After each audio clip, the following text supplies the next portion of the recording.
What's going on, people? What is going on? You are now tuning into the Heavy Hitters, ATL. Let's get it.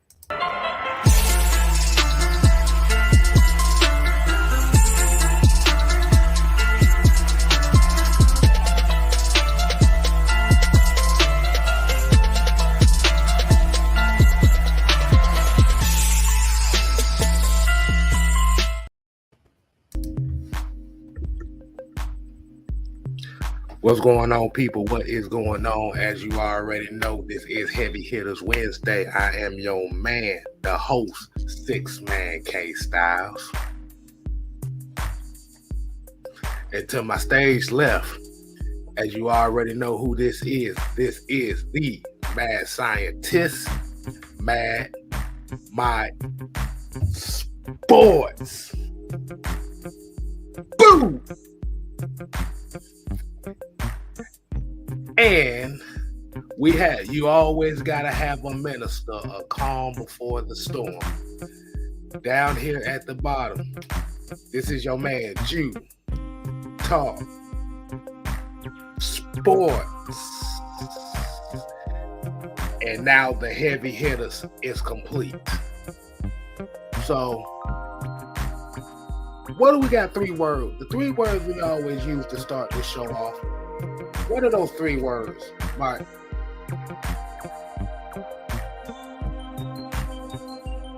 Real. Roll. Bye. For those that might not know that reference, that is Diamond Dallas Page. I know most of y'all already know that. But today's roll call is going to consist of Joseph Thornton, Melvin Emery, Big Ant, AFN's Big Ant, and the Falcon Therapist, Juan.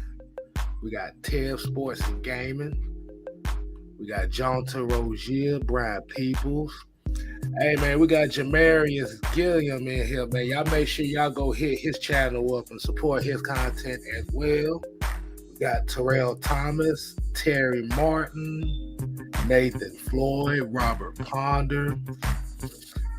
We got D. Coleman. We got The Night Whisper. Bubba Gump. Jerry Bowie, ATL Leo. We got the OG in the building, Big Sam. Marcus Johnson, Bobby Boy. Vlad is in the building. We got Carrie in the building. Scotty Robinson, Keyshawn Vlad, Ghost Peppers. We got the Professor in the building. Y'all make sure y'all go and subscribe to Noah Tyndale. Also subscribe to Coach Unchained. Another one of our brethren, Keith Spencer, Isaac Crime, Silas Draven, Falcon Hawk Braves Extraordinaire. We got Michael Walker, Blanco, Scotty Robinson, Dre Harrison. We got Derek in the building. Hey, Jarvis just popped in as well, along with Daniel M. So we're going to leave it off here. 2, 1. All right, people, let's go ahead and get right into it. As we already know, the Falcons, unfortunately, fell in their first matchup against the Saints. But we're not here to talk about that today. We done moved on to week 2 now.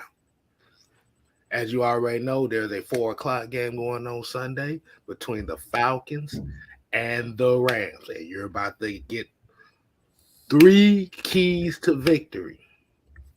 But we're going to do it a little bit different this time. So instead of you getting 3 keys from everybody, you're getting 3 keys from the collective. I know that just went over everybody here, like 3 keys from everybody, then 3 keys from the collective. What's the difference? And we're gonna go ahead and we're gonna kick this off. We're gonna let I thought this was very interesting. Let's go ahead and kick off. Jew, we're gonna let you kick off what is your key to victory. And I think you had a very interesting one. So I'm gonna let the minister run point on this Yeah, so as you said, we all gonna give one key to victory. As we always say, the three minds are one. So we're gonna all give you guys one key to victory, and then we're gonna collab to make our three keys to victory for the Falcons this week to get a victory over the Rams. But the one. first key to victory and my key to victory in this game is gonna be controlling the tempo. I think we did a good job of doing that in this last game against the Saints. I feel like we set the tone. And when I say control the tempo, we always talk about running the ball, controlling the clock, keeping your defense on the sideline, allowing those guys to rest. Because personally, I think we're decent when it comes to depth on this defense. But we have a lot of injuries right now. Deion Jones is on IR. Isaiah Oliver's on IR. Marlon Davison, guys that I thought were going to actually be playing when the season started. I didn't think that those guys were all going to be on IR heading into the season. So being that we're kind of thin, especially when it comes to the defensive side of the ball, as far as the defensive line and things of those natures. You don't have as many big bodies as I thought we were going to have with Eddie Goldman retiring. You really only have, other than Anthony Rush, you really don't have too many guys that's 320 pounds or more. So I really think in this game, and this is going to be a key to victory pretty much all season to me, is controlling the tempo. We know that the Rams like to throw the football. They like to score, in the 30s. They're a high scoring team. In this game, I think the Falcons are going to have to try to keep Matthew Stafford in that offense on the sideline and watch us on offense operate. Let Marcus Mariota, let this team march it down the field like we seen last week with that running game. Whether it's Mariota getting on the edge and running the ball, whether it's CP moving the chains. I think that that's going to be very important in this game that we control the tempo. If we control the tempo in this game and kind of slow the Rams down, because like I said, they're a high-powered offense. You know that Sean McVay is an offensive-minded coach, similar to Arthur Smith, but they're more cut off the old Falcons cloth where they want to go three wide receivers. They don't want to run the ball. We saw that last week with Cam Akers only getting about less than 5 carries in the game. They're a team that wants to play that pretty style of football. So if you want to keep that high-powered offense off the field, run the ball, be tough in the trenches, and be solid on defense. Stop the run and do your best in this game to get more turnovers. If you get turnovers in this game, that's another way to keep Matthew Stafford and that offense off the field is taking the ball away and then limiting their possessions. Because we know if we can control the tempo of the game, that gives them less opportunities to put points on the board. If we're out there, slow grinding that clock and letting that clock run. Let that clock run. We want them to be anticipating like, man, we need the ball. We need the ball. We need to have long drives, keep those guys on the sideline, let our defense rest because we know we seen in this last game. And I really feel like this was a big thing that nobody's paying attention to. And you guys touched on it in this last game. In that fourth quarter, fatigue started to set in. When the Saints went up tempo, that fatigue hit. We were blitzing and stuff like that early in the game, but that fatigue wore on our team. So control the tempo in this game. You do that, I think you give yourself a really good chance to win. Okay, so very well spoken, Jew. Let's have the discussion on this key. I want everybody to kind of put their comments in here as well as far as what y'all think about this key. How do y'all feel like what? So the question I would ask is to Mike when it comes to this key is it sounds like there's 4 words that goes into this key. What are those 4 words that go into this key?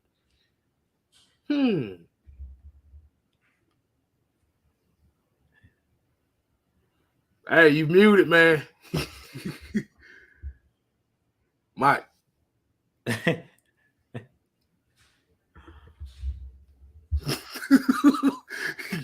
Well, you muted.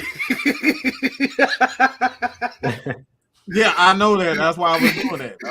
I know. That's what added the hilarious. They put it in the chat. So if we're talking about running the damn ball, okay? Yes. Exactly. No. Like that, Mike over here. I had to try to get my mime on. I tried to mime, and I ended up voguing instead, and it looked awkward as hell.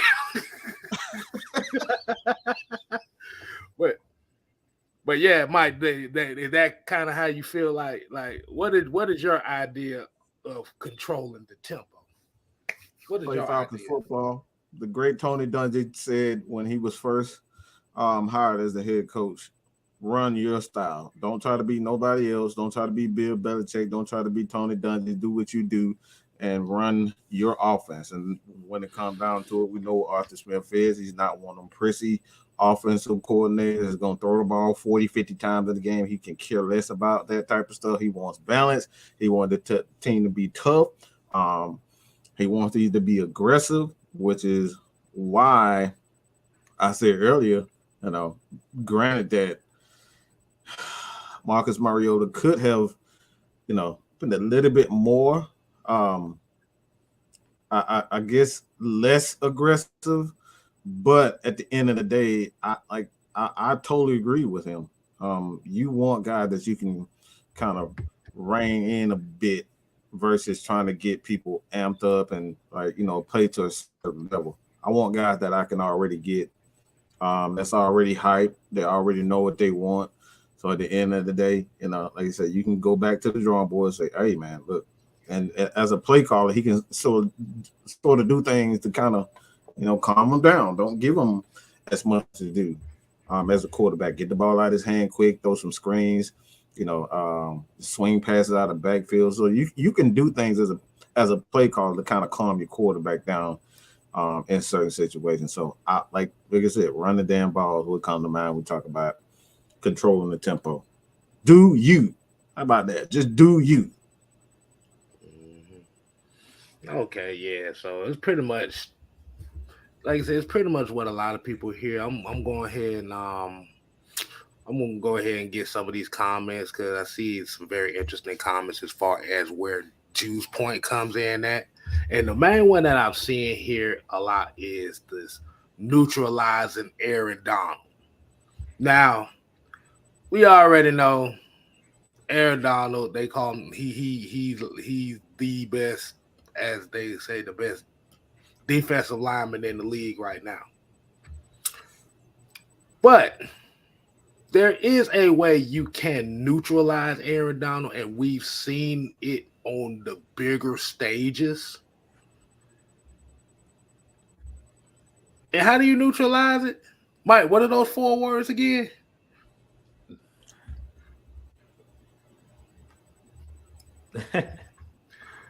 Run the damn ball. No, I said, no, you should have kept it going because I was saying Pootie chain style. Oh, Pootie chain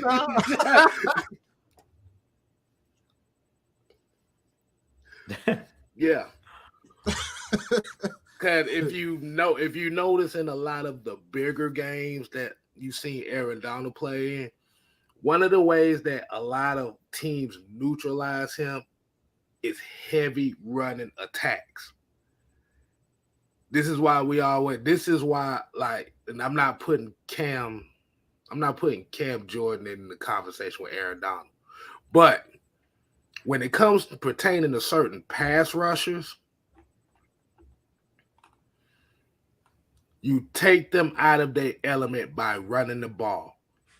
Like you said, control tempo means time of possession. It means giving your defense the rest. This is exactly what you were saying, and we all agree on that. And this is what a lot of y'all are saying, because Josh Gillen, run the damn ball. Silas Draven here said, protect the damn ball. Say that one again. Protect the ball. Exactly. Like I said, Cartier, he said long drives, short drives, keep your foot on the gas. So let's go ahead and get to this $5 super chat by Dre Harrison. Appreciate the love, homie. Man, he said keys to victory. Keep that Georgia gruff mentality. All dogs must eat. Definitely agree on that. So, and coming from last game, and we, like you said, we saw it early as far as the tempo. Like you said, run the ball. Keep Aaron Donald's ass Double team at engaged. all time. Engaged. Yeah. I was gonna say double team, but I was gonna say keep his ass engaged with somebody. It ain't gotta be necessarily double team. It most likely will be double team, but keep his ass engaged. Because now you've neutralized the major threat on the defense. And this is what we saw last week. Unfortunately, plays didn't go away. Like what you always say, 3-4 plays. Yeah, that's why I said say that again, because we didn't protect the ball. We ran the ball for over 200 yards. We just didn't protect it. And that was good. So that need to be a part of the keys to victory when he said not only run the ball, but when you running the ball, make sure you protect the ball. Because if you turn it over, rushing for all them yards means nothing. Like we did pretty much everything last week to win the game and still came up incomplete because we didn't protect the ball. So So definitely appreciate the $5 super chat. Now I see one more, and this one was funny. Hold on. D. Coleman said, Marcus, you are not Josh Allen. All right. So we definitely appreciate that, man. So we're going to go ahead and get into our next key to victory. We're going to get Mad Mike's Sports Key to Victory, and I think y'all going to like this one in particular. The floor is yours, Mike. What you got for him? Well, if you've been in our spaces, always, instead of telling you guys like to be a little bit more graphic, and I always draw a circle and I turn and I cut that circle in half. Basically what that means, if you go and look at a pass rush, you got 4 defensive linemen. All right, you got a circle. You always want to rush with your edges going first.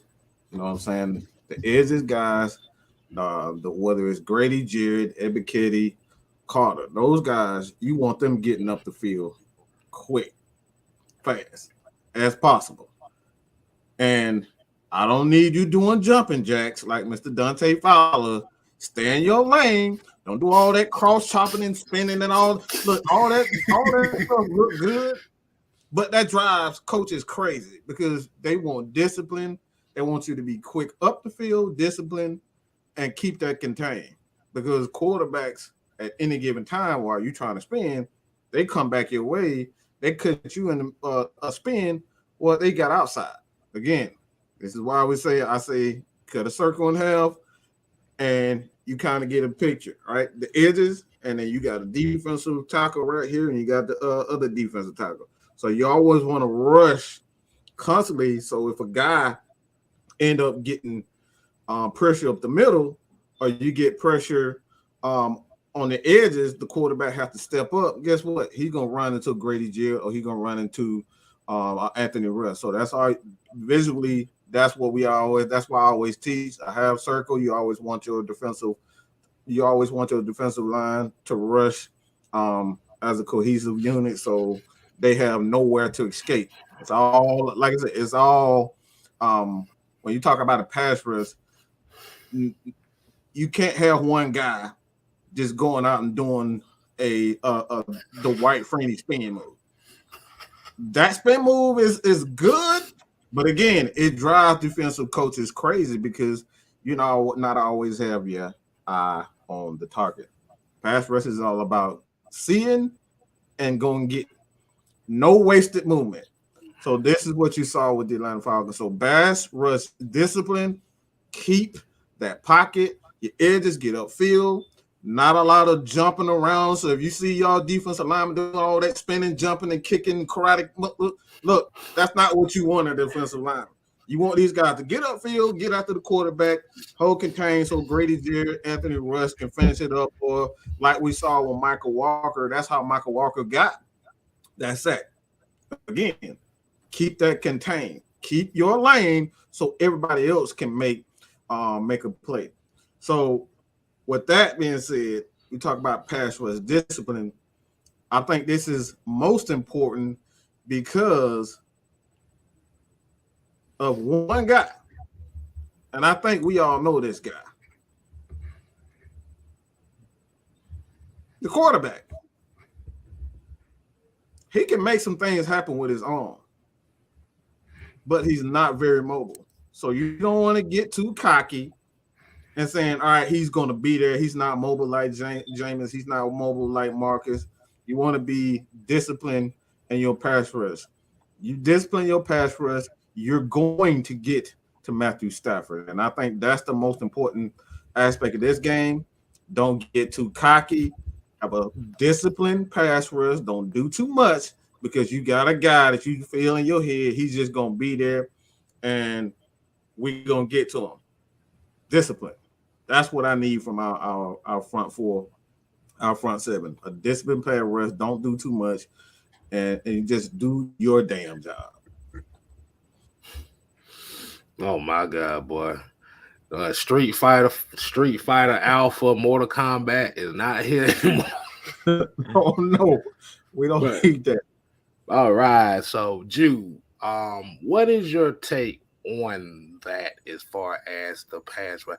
What did you think about the pass rushers and how they performed last week, as far as Ebiketie, Lorenzo Carter? And how do you feel like they can make this impact on this upcoming game? I think that our defensive line actually got the upper hand in this game because the Rams, if you guys watched the first game of the season, the Rams lost their best offensive lineman in Whitworth, who retired. I believe he was their left tackle, if I'm not mistaken. Mm-hmm. And their left tackle last week was getting worked by by Von Miller. I don't know what possessed them to go one-on-one, and this is something that OG Sam talked about in y'all show.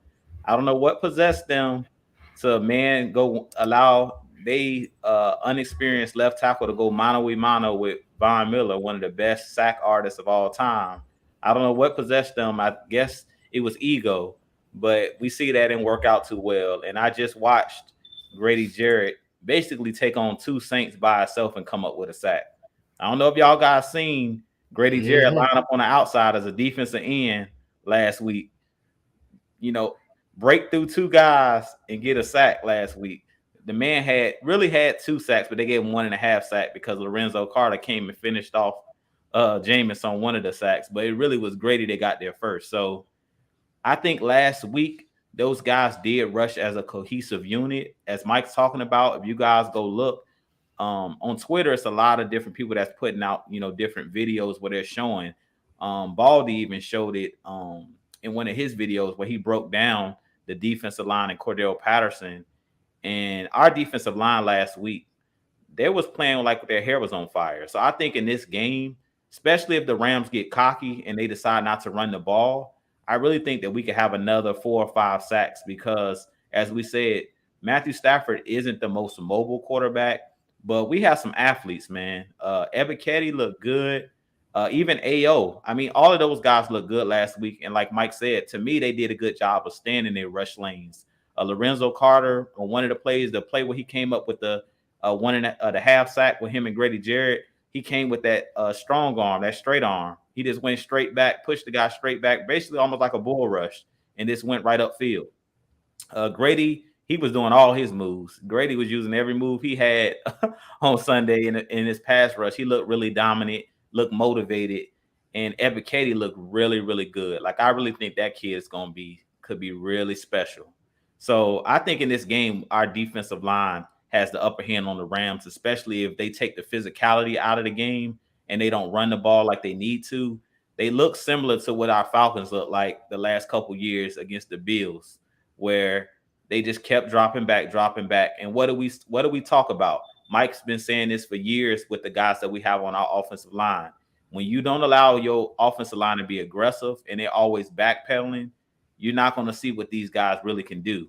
We seen Sunday, these are the same guys that's been getting dominated the last couple of years because they've been backpedaling like they playing basketball. And we seen last Sunday when they let those guys go forward, you talked about Caleb McGarry. He was handling his business up against Cam Jordan. It's a total different thing when you give the Saints and those physical players a taste of their own medicine. And last week, that's what we seen out of our Falcons. Those guys were going forward. Those guys were punching the Saints in the mouth. And they basically gave them a taste of their own medicine. The Saints were so used to these guys backpedaling. But once you hit the bully, in the mouth one good time, they ain't like I said, they ain't want no parts of our offensive line or Cordell Patterson or that defensive line. Like, we stood up to the bully on Sunday, and we really, to me, like I said, we dominated the Saints.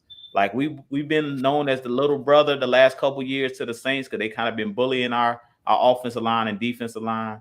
But we seen on Sunday, when you let these guys punch back and don't have these guys playing with their hands tied behind their back, when we actually got to throw some punches, the Saints was looking like, whoa, it hit different.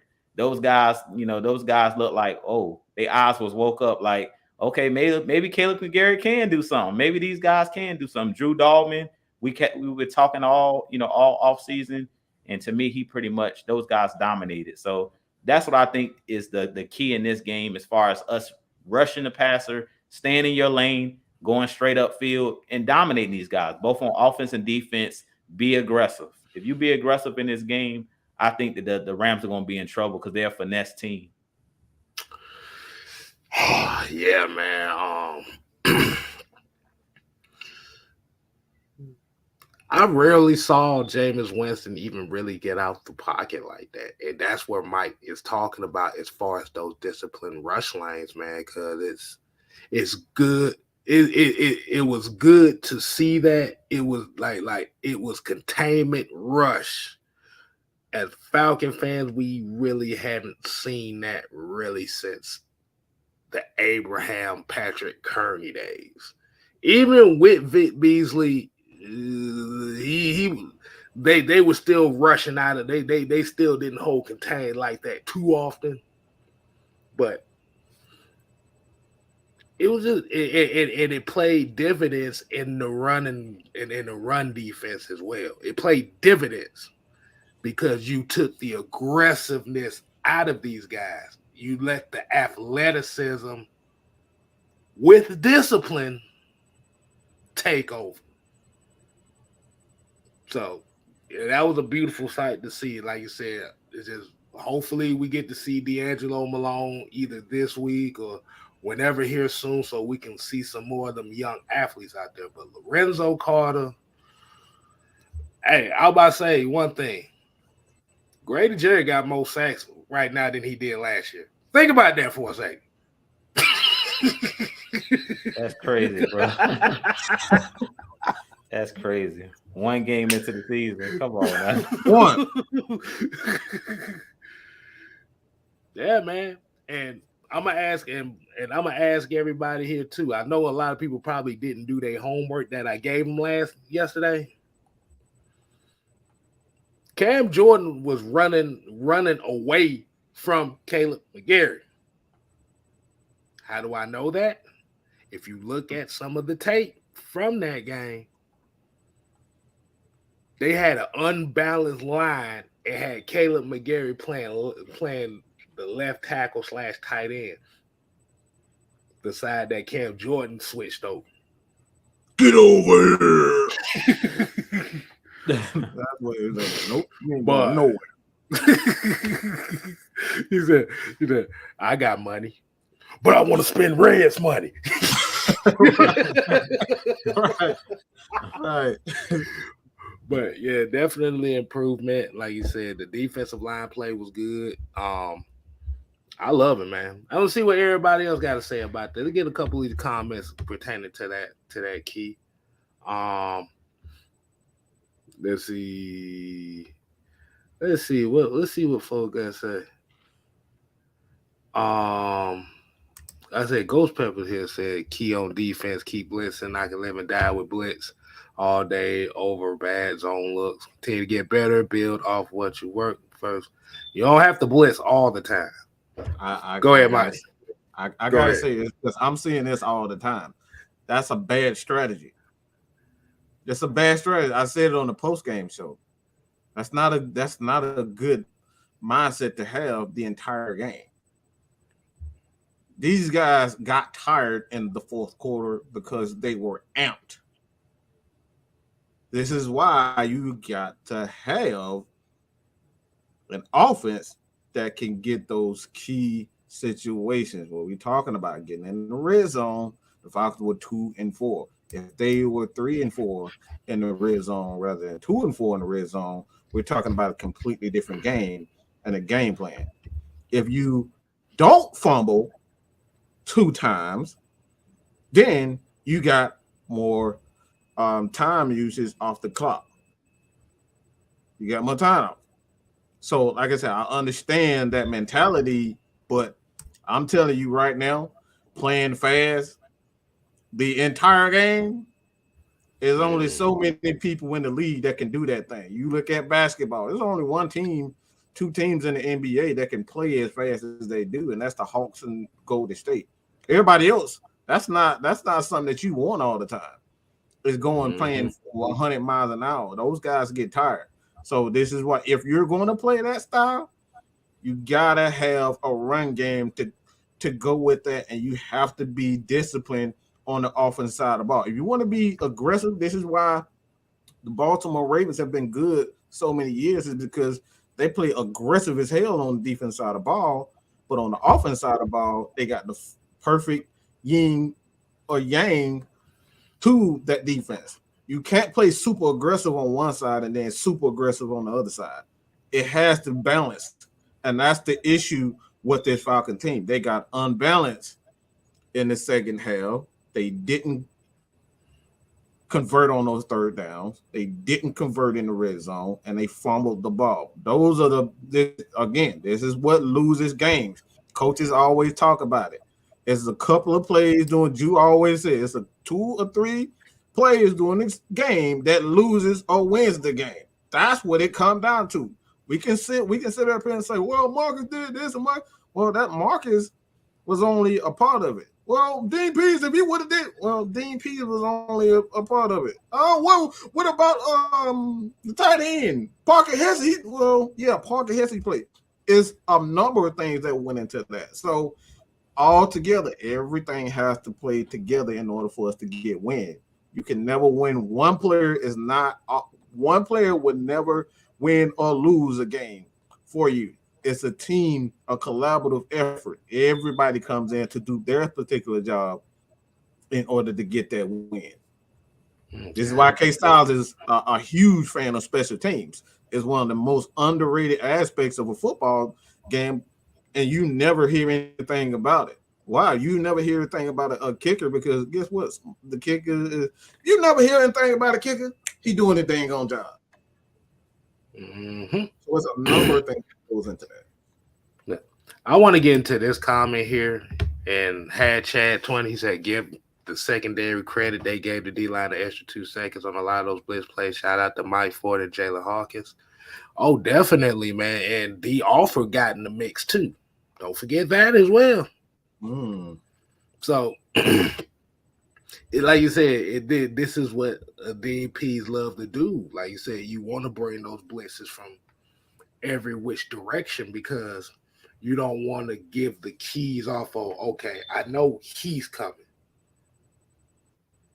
Or, oh, man, look, he's coming.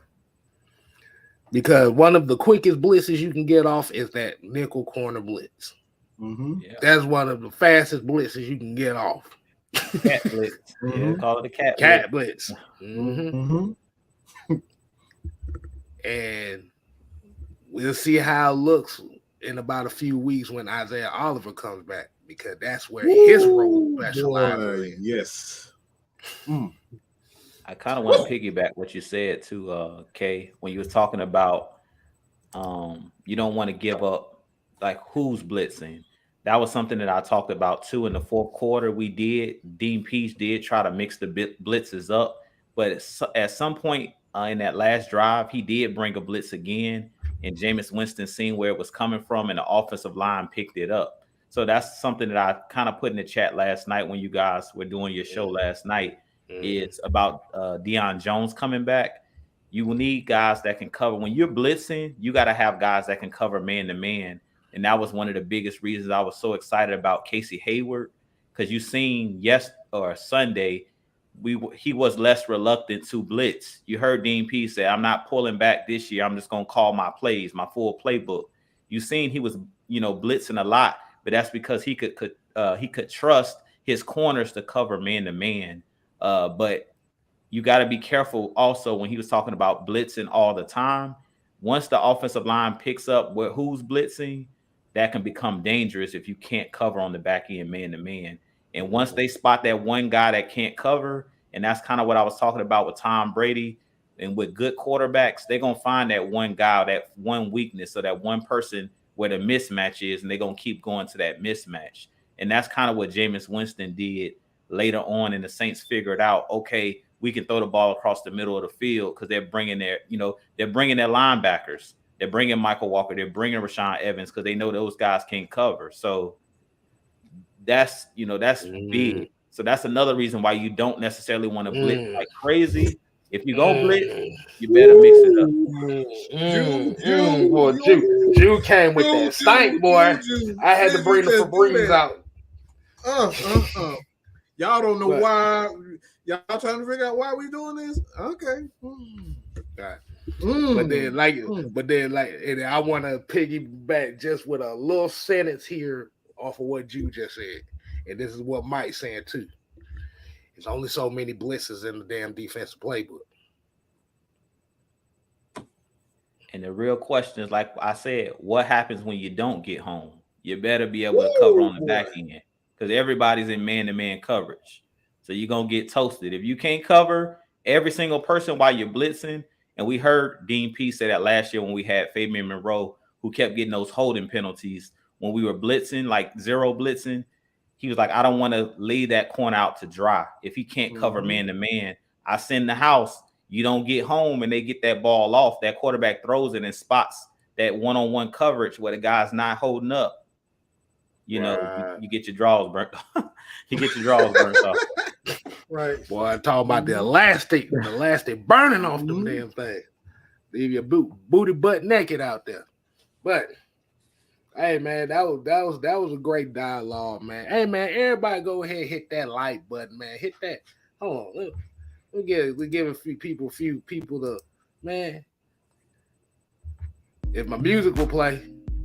All right, man. Y'all go ahead and hit that like button and share, man. Like I said, let us know how y'all feeling this format we doing, man, because I feel like this is bringing a good clarity on what we talking about, and as far as giving everybody their own spotlight, man. So y'all go ahead and hit that like button, man. Y'all go ahead and share this. Y'all go ahead and subscribe to 6-Man K-Style, Mad Mike Sports, Jew Talk Sports. Hey, man, it's free.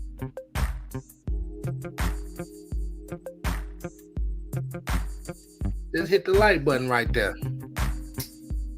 $3.99. So give y'all a little break to kind of process this, man. And while we're doing that, man, let's go ahead and read a few of these comments for a couple minutes.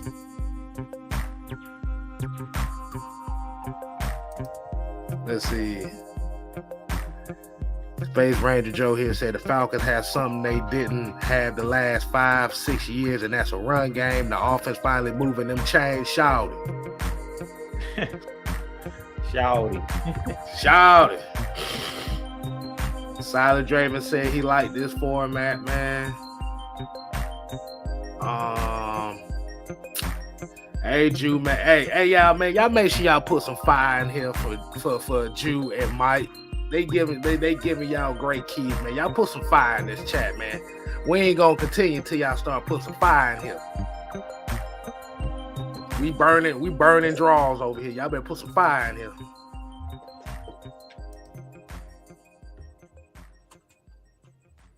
There you go. That's what I want to see. I want some fire in here. All right, we good. I just want to set that up, get some fire here. All right, so we got one more key tonight. This is one more key, and this is K Styles key. Um, as you already saw, if y'all just joining in, we've got two keys out the way. Number one, control the tempo. Two, pass rush discipline. And my key for tonight is, let me see, let me go ahead and put it up. Finish what you started. Now, Mike made a good point earlier. 2 and 4 in the red zone. I mean, the obvious thing is the fourth quarter and not finishing the game. That's the obvious thing, but I want to set it up to that point. So the first thing is red zone efficiency. Mike said it before, 2 and 4 in the red zone.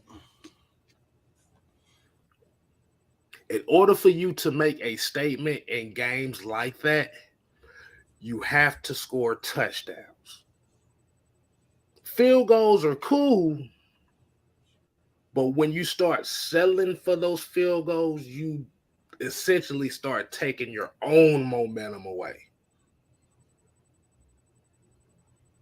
This is why it was happy to see Mariota with the quarterback sneak in the red zone. It was good to see a couple of red zone touchdowns. But the problem was the turnovers. The turnovers go into this as well. Finish what you start. You have to sustain no drive. This actually goes in tune with what the last two keys were. Control the tempo, pass rush, finish what you started. Turnovers kill your drives. You cannot be killing your drives out here, especially when you're implementing a new style, a new team. Turnovers is the worst thing that can happen. Like I said, Mariota is not a running back. If you got the first down, you slide. That's the main thing we've been hearing. But by finishing those drives, getting those touchdowns, you essentially help the defense. The defense doesn't have to work they still got to work hard, but it takes the pressure off of them to try to make a crucial play.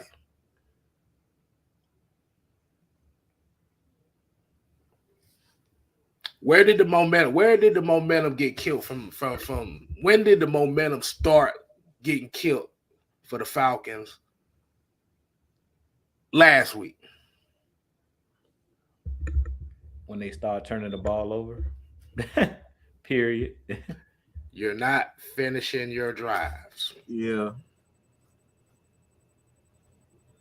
You're not finishing your drives defensively. You're giving up big plays. You're doing good on first and second down, but then you're giving up plays. You're not finishing what you started. This is how you set your tone. This is how you set the momentum. The Rams right now, we hear the talk right now about, well, the Rams, they got embarrassed last week, that this is going to be their revenge game against the Falcons. You think the Falcons ain't mad that they gave up a 16-point lead in the fourth quarter? This is an adverse game for them, especially for a young team like this that had to go through that. This is a character game. I ain't worried about Cooper Kupp. What the defense have to do is they have to finish what they start. Get to Matt Stafford. Matt Stafford is liable to throw you at least 2 interceptions. Try to get him to throw 4. And how do you get to Matt Stafford, who can't stand back there? What was your key? Pass rush discipline. You got to be disciplined. You can't just think because he's Matt Stafford that you're gonna automatically get to him. You got to be disciplined. Don't try to do too much. Do Finish no the freaking play. job. Finish the play. Finish the play. I'm going to say it again. Finish the play.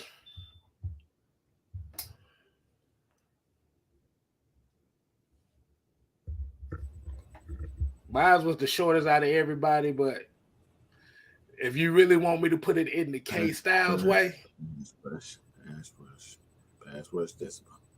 look. If you want me to put it in the K Styles way, you have to play the game for 60 minutes. Finish what you started. What y'all got on that, man? What y'all got on that? How y'all feel? You're gonna like what I got to say, K Styles.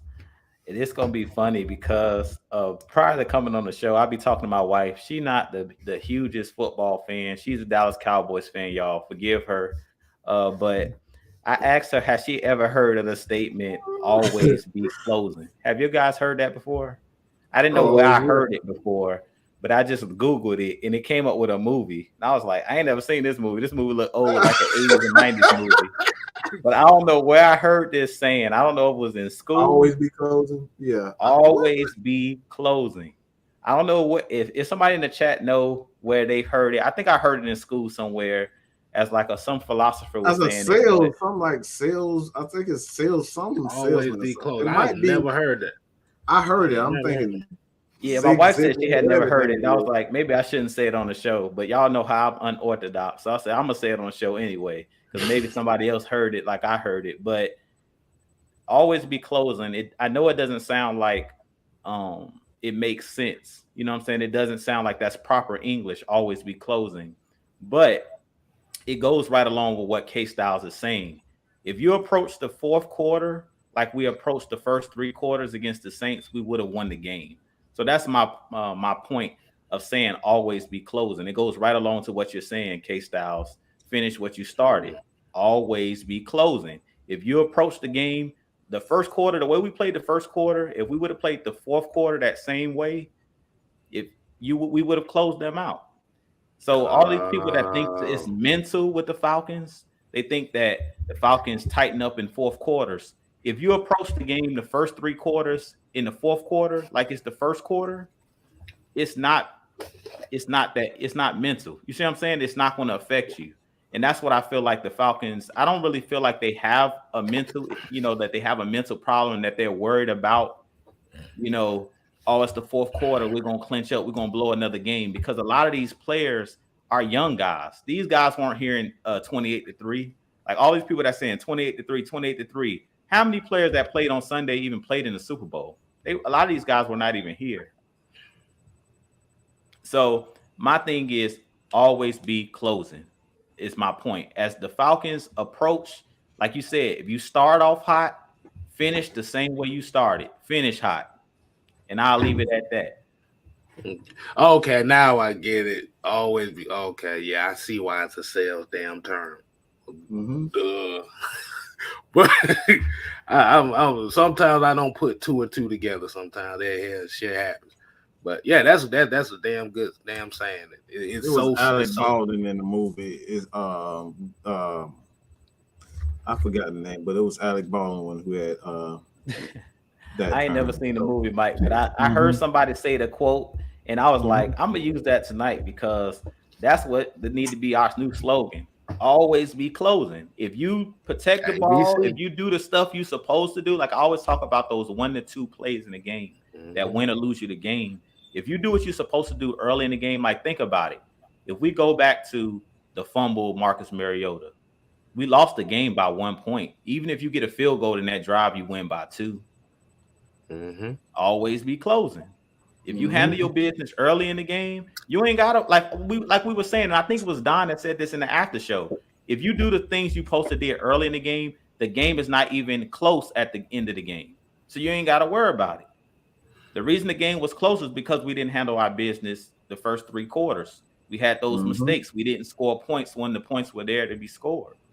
Mm-hmm. Just like what Bit Mama always, what your mama always told you. You always make sure you do it right the first time. Exactly that point. Exactly. And Carrie talking about she done gave her point. She talking about run the damn ball, hold on to the ball, get the ball in the end zone when you're in the red. Carrie, your ass gonna be on the show with us one of these days. I'm finna let you know right now. Yeah, her and Lyrics Mom, because Lyrics Mom. We gonna get Lyrics Mom on here too. Lyrics Mom be having some real. She need a channel. She be having some real. I'm gonna need Joseph and Bridget as well. What y'all gonna do a show with us one of these damn days? Because I'm just letting y'all know. Exactly. But yeah. That should be a new. Yeah, you're right. That should be a new slogan. ABC 60. I like that. I see Coach Unchained said that need to be on a t-shirt. Yeah, put that on a t-shirt. Yeah, we put that on the t-shirt. Always be closing. Always be closing. Yeah. ABC 60. Telling y'all right now, y'all still that look, I'm gonna put on a rant for 60 days until y'all everybody know. Well, hey, y'all is still in our stuff. Exactly. So, yeah, man. Yeah. Mike, what's your take on that, man? What's your take? I don't know if you said anything on how you feel about that. No, like I said, I agree for the most part. I'll just say this too. I think people forget, and I want to kind of bring this up, and then people gonna, they're gonna probably have a flashback like them, like those people in World War III and Vietnam, dude. When I say this, but this is one of the reasons why Matt Ryan, you got to understand that like Matt Ryan didn't make mental mistakes. That's one thing about him. He never made mental mistakes. He may have made bad throws, but when it comes down to mental mistakes, he knew everybody's job. He knew his job. He knew the offensive line job. He knew the running back. He knew the coaching. He knew all that type of stuff. So we never had mental mistakes. But if you go back to the Michael Vick days, we had a ton of mental mistakes because a lot of these guys are playing on, I like to say their parent, you know how Mick Foley always say testicular fortitude? Mm-hmm. That's how a lot of players are just playing.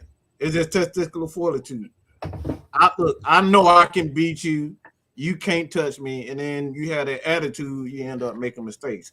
That's how Michael Vick was early in the Vick days. He knew he was better, faster, quicker. He could get around this edge. But, yeah, he did it. But you got guys that was fundamentally sound, and they would knock the ball out. They would wait for him to get to a certain spot, and then they would surround him. So it's like when you play with that edge, instead of actually, thinking things through, it's just like, all right, let me get this first down, and then I'm going to run out of bounds. Let me get this first down, give me just 10 yards so we can 10 yards on third down, just get the first down, and then we're going to slow it down and eat up some clock. Those are the types of things that we talk about closing, that goes into closing. You got to have those things, and I think that's one of the things that really killed the Falcons is not so much Dean Pease. Like I said, like even myself, I was like, all right, he should have been a little bit more aggressive. But when I went back and looked at it, he was aggressive. The thing is, those guys got tired because they were super aggressive in the first half. And like he was saying about Dunn, if you do the things in the first half that you did, and if you did the things you did in the first half and the second half, you don't have to worry about it. They weren't making they didn't have turnovers in the first half. They got turnovers in the second half. That's what ultimately you got to take care of the ball in the first and the second half as well. Rodney Hill talk about he like the way I say fire. Put some fire in the chat. Hey, yeah, y'all go ahead and put some more fire in the chat right quick, man. Cause we get y'all these 3 keys, man. It felt good. But oh god damn it, I just had a thought and it just left like that. I just had an old man moment just right there, man. Well, why are you thinking, K Styles? I'm gonna go ahead and piggyback off something Mike just said when he was talking about being more athletic.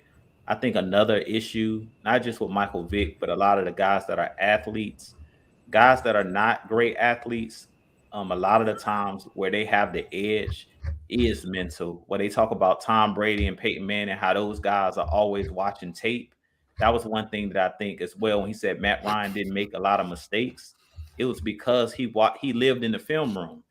When you're a gym rat, when you live in the film room, that's why I talked about guys like Tom Brady. He's gonna find your weak link on your defense because he's sitting there, just like Ray Lewis talked about this, and I've seen him talking about this. He said all Tom Brady and Ray Lewis did when they played against each other, they're sitting in the film room with a clicker in their hand, and they watching every play, and they're looking at every single player, all 11 players, and seeing, okay, who's off?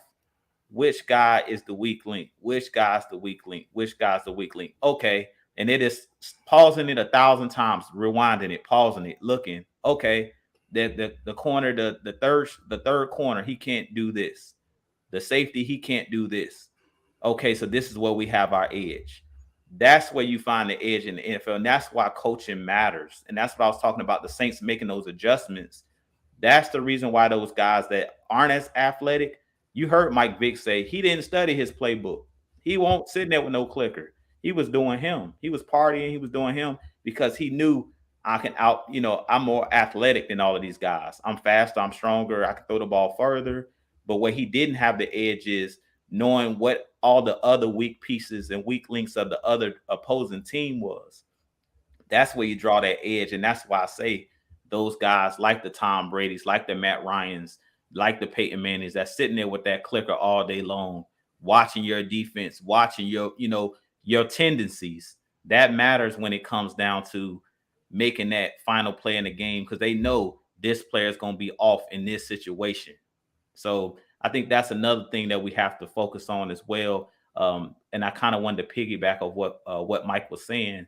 A lot of the times, like Tom Brady, we know he ain't the most athletic, but mentally, his mind is crazy. Like he understands, like they say, he already has all of the answers to the test. He know what your weaknesses are, and he's going to expose every little weakness you have. He's watching that, and that's where he has the edge. I about completely, totally forgot what I was gonna say, but I got an audible here. As far as what you was talking about, Michael Vick not really studying the playbook and not really knowing the tendencies. So that kind of begs the question about Peerless Price. Was Peerless Price really bad, or he didn't have the chemistry with Michael Vick? And that's just one of those questions that the world would never know because it didn't last long. Mm-hmm. It only lasted like 3 years, yes. But let's see a few of these comments, see what people got going on, man. I about totally forgot. It was a quote that I had in my head too, and it was just gone. I had a Mad Mike moment. I'll completely forget everything. I'm sitting right here looking right at him. Look, I'm sitting here worried about fire in the chat, boy. I'm about to fry my brain trying to figure out what the hell I was saying. Hey, what the hell? What were we talking about again? Like, what we talking about again? Boy, that's what happens when you be working them hours and you be taking them naps, boy. Right. I'm gonna let y'all know right now. If any of y'all are young in y'all mid-20s, enjoy this shit. Because once you hit about 35, this is for the birds. They can take this back. Take this back. I forgot what I was gonna do. We at the age right now. That naps are like heaven to us. Bro, boy, what you talking about, man? For real. I forgot I took. Look, I took a little 30-minute nap, but I forgot I didn't even know I was asleep, bro. Boy, I mean, yeah, but okay, so since we kind of on the winded down side of the game, anybody else got something that they want to get off, like a final thought of anything before we go ahead and close it out? I got one thing I want to say. Um, and it was actually came when we was watching. I was watching the first game of the season. I was watching when we watched the Rams and the Bills game. I was watching in particular Bobby Wagner. And to me, when I was watching him in that game, for the first couple parts of the game, you know, when he was on the Seahawks, to me, he was a guy that always flashed. Like you knew Bobby Wagner was on the field. I don't know if it's because I'm just not used to seeing him in that jersey, but he really didn't flash to me. Like I didn't realize until that they started talking about him in the telecast. Like, oh yeah, Bobby Wagner is now on this team. I didn't pay no attention to it. Like I didn't pick up on it. To me, he didn't flash at all. But one thing that I think we need to watch in this game, and I'm gonna be watching closely, is to me the Rams on defense. They don't seem like they're a team yet. I don't know if you guys know what I mean by that. Like they feel like a bunch of mercenaries. Like you know when you throw a bunch of collective stars on one team, but they not clicking. Mm-hmm. That's what I noticed when I watched the Rams last week. That first game against the Bills. I noticed with the Bills, to me, they seem like the more collective unit.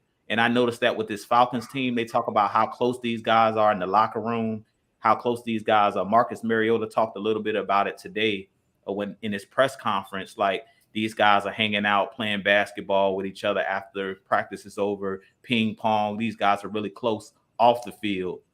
When I was watching that Rams team, for whatever reason, it looked like a bunch of individuals out there. I don't know if it's because these guys are superstars. Like I seen Jalen Ramsey was getting dominated by Diggs. They were going at it. And then, like to me, I didn't see that cohesive unit. And that's what I'm looking for in this game against the Rams. To me, last year, they looked more like a cohesive unit, even though they didn't have the big names. This last game, they looked like a bunch of individuals to me. They didn't look like a collective unit. And I think at the end of the day, that kind of affected them the same way when I was watching the Seahawks and the Broncos game. To me, the Seahawks look more like a cohesive unit. And I know, you know, it is Russell Wilson's first time now with the Broncos, his first season. But to me, it looked like that Seattle team, even though they weren't as talented as a collective unit, those guys were, you know, they seemed like they played as a collective unit. I want to get you guys' thoughts on that. I mean, yes, damn collective unit. When the Broncos get 2 fumbles on the goal line, that kind of helped in that case too. This is exactly what we talking about. Finish what you started. How the hell you think the Broncos feel when both of their running backs fumbled on the goal line?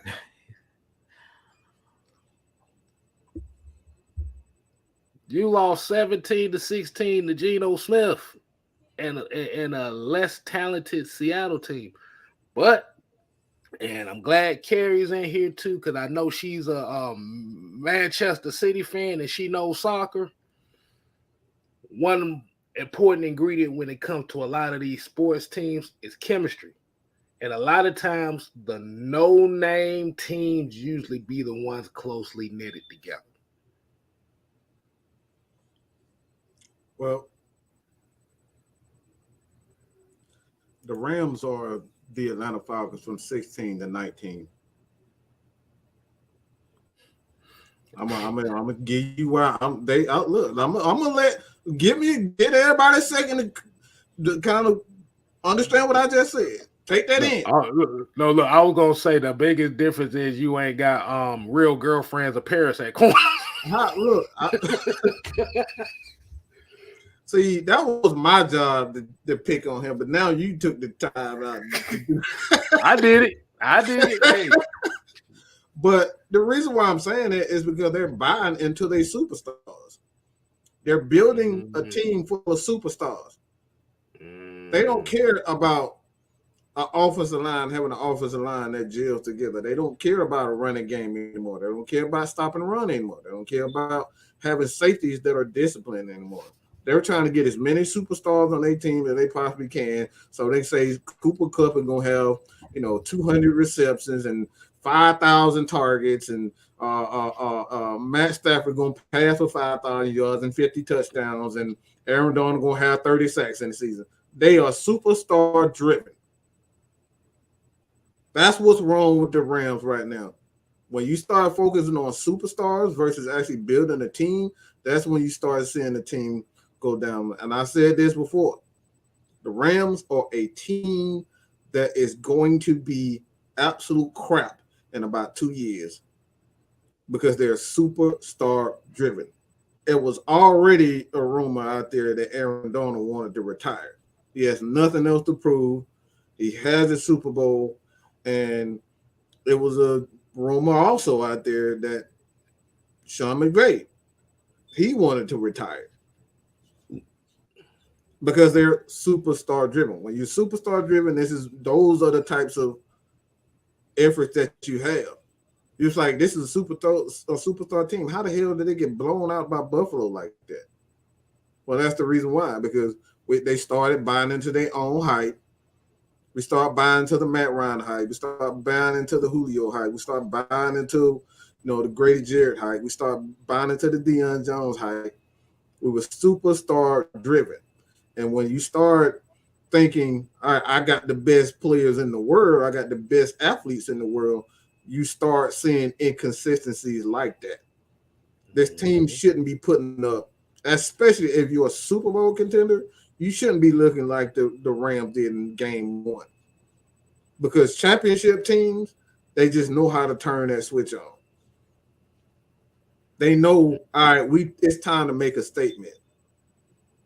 When it's game 6 in the finals, Jordan will let you think you like, oh, okay, well, you good. Yeah, the game close right now.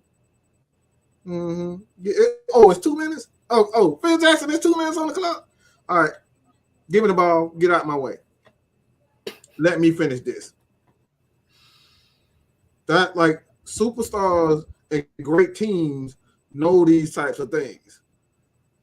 And that's what, when you see the Rams, it's one person on that team that knows how to turn on that clock. And that's Aaron Donald. That's it. Everybody's a bunch of scrubs. And now you heard what I said. Cooper Kupp is an overrated ass wide receiver. He's a volume receiver, a very good pass catcher, an elite pass catcher, but he's overrated as hell. He got to have 15, 20 targets to have 150 yards receiving. You ain't got to believe me. Go look at the numbers. You can see him. He got 20 catches every game. 20 targets every game. That motherfucker gonna have all the wide receiver records by 2025. Look, he gonna have all the records. Ain't nobody got that triple team in no Cooper Kupp. Who the hell took? Look at the film yourself. Who the hell's out that triple team in Cooper Kupp? He does have a point there. So, like I said, Kyle Pitts gets more triple teams than Cooper Kupp. I ain't seen nobody triple team no Cooper Kupp. I ain't seen it. I know Rams fans and football fans like, man, what you mean, man? He gave me a whole bunch of points on in fantasy football. Of course he did. They gonna pass to him every play. Especially in them fantasy football leagues where targets counts as points. Targets count as points. But let's go ahead and wind it down for the night. Drew, you wanted to follow up on that, or you good, man? No, that's all I wanted to say. Okay. And they put it in the chat. I couldn't think of the word, but they said chemistry. Something we always talk about. They have these guys don't got no chemistry together. That was the word I was looking for, but for whatever reason, they just didn't look. You remember, Kay, how I was like, oh, the Bills gonna get blown out the water, but I didn't. Me and Mike always talk about chemistry. And that went right over our head because we both was the Rams don't smoke them guys. And when I looked at that defense, they had no chemistry. They looked like a bunch of individuals out there. And like he said, they've been drinking their own Kool-Aid. Guess who the leader of that defense, though?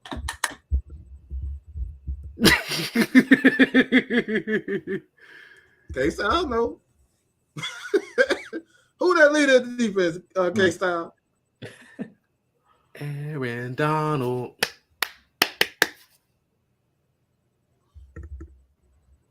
Aaron Donald. I didn't expect them to get blown out the water like that. I had a feeling Buffalo's gonna win, but not like that. They got embarrassed. They had Jalen Ramsey prancing and falling on his face, complaining about manicures and shit on the field. I was like, nah, yeah. But like you said, and this is why this year is very important for me too, is because the World Cup is this year, and the United States is actually in this World Cup. It's been a while since they did it. And this is why soccer is a very good sport around the world as well, because a lot of these teams have to have chemistry. This is what sports is about. It's about being able to read your guys on the fly. It's like an unspoken language. I can look at Mike right now.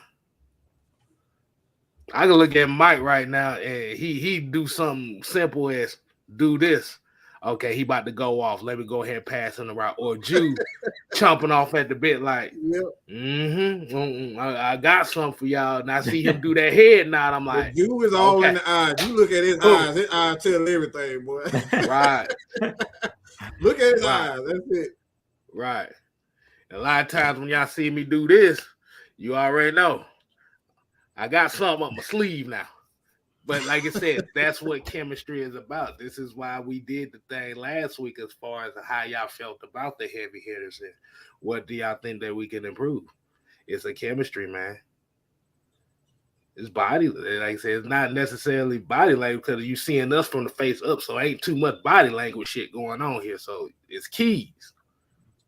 Mm-hmm. Remember, 3 minds, 1 goal, 1 brotherhood. This is what the heavy hitters is about. So, on that note, we definitely appreciate everybody tuning in to the heavy hitters tonight.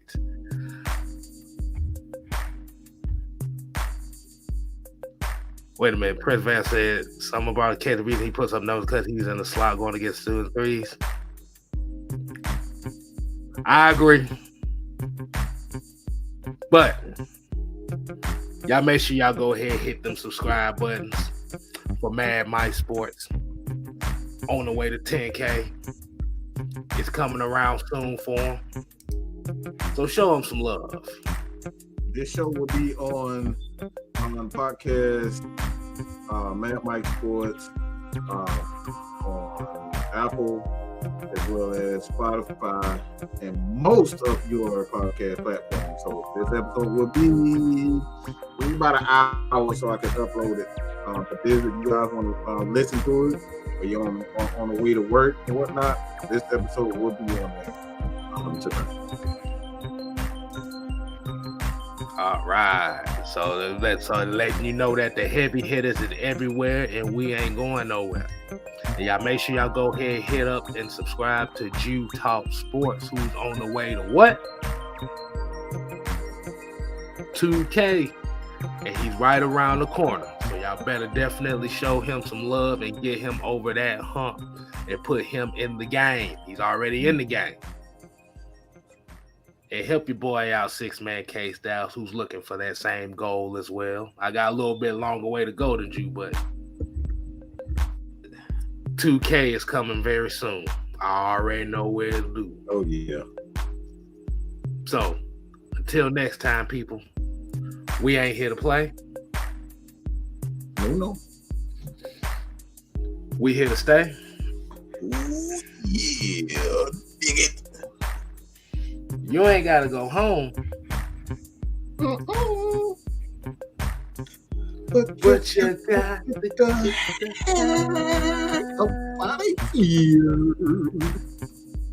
I'm working, y'all. I'm working on my cursing, man. I'm gonna get over it. I'm gonna get it. I'm gonna get it. Yeah, right. Got it. I'm gonna get it, man. I call bull.